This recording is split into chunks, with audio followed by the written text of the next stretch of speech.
जानवर से मत डरिए, मगर एक धोखेबाज दोस्त से हमेशा सावधान रहिए, क्योंकि जानवर तो शारीरिक घाव देता है जो आसानी से भर जाते हैं, मगर एक धोखेबाज दोस्त मन, मस्तिष्क और आत्मा में घाव कर देता है जो जीवन भर नहीं भर पाते। एक सच्चा दोस्त वे होता है जो तब भी हमारे साथ चलता है जब पूरी दुनिया हमसे मुंह मोड़ लेती है। अगर जिंदगी में कभी डरना नहीं चाहते हो तो एक अच्छा मित्र जरूर बनाओ। एक बेटे के अनेक मित्र थे, जिसका उसे बहुत घमंड था।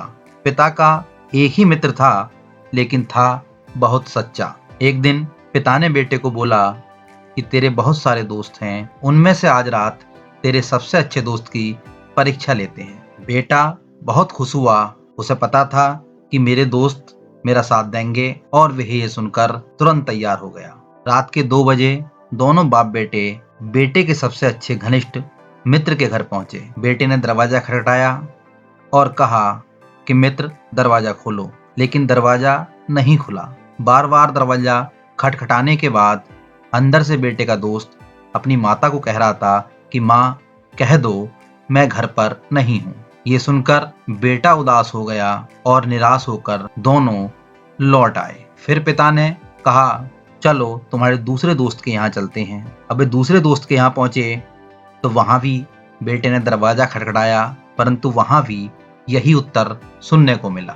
इसके बाद पिता ने कहा कि बेटे, आज तुझे मैं अपने दोस्त से मिलवाता हूँ। दोनों पिता के दोस्त के घर पहुंचे। पिता ने अपने दोस्त को आवाज लगाई कि मित्र, दरवाजा खोलो। उधर से आवाज आई कि ठहरना मित्र, 2 मिनट में दरवाजा खोलता हूँ। जब दरवाजा खुला तो पिता के दोस्त के एक हाथ में रुपए की थैली थी और दूसरे हाथ में एक तलवार थी। पिता ने पूछा कि मित्र, ये क्या है?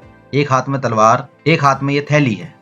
तब मित्र बोला कि अगर मेरे मित्र ने 2 बजे रात में दरवाजा खटखटाया है तो वह जरूर किसी न किसी मुसीबत में होगा, और अक्सर मुसीबत 2 प्रकार से आती है, या तो रुपए पैसे की, या किसी से झगड़ा हो गया हो। तो अगर तुम्हें रुपए की आवश्यकता हो तो ये रुपए की थैली ले जाओ, और यदि किसी से झगड़ा हो गया हो तो ये तलवार लेकर मैं स्वयं तुम्हारे साथ चलता हूँ। तब पिता की आंखें भर आईं और उन्होंने अपने मित्र से कहा कि मित्र, मुझे किसी चीज की जरूरत नहीं, मैं तो बस अपने बेटे को मित्रता की परिभाषा समझा रहा था। तो दोस्तों, जिंदगी में 2 मित्र जरूर होने चाहिए।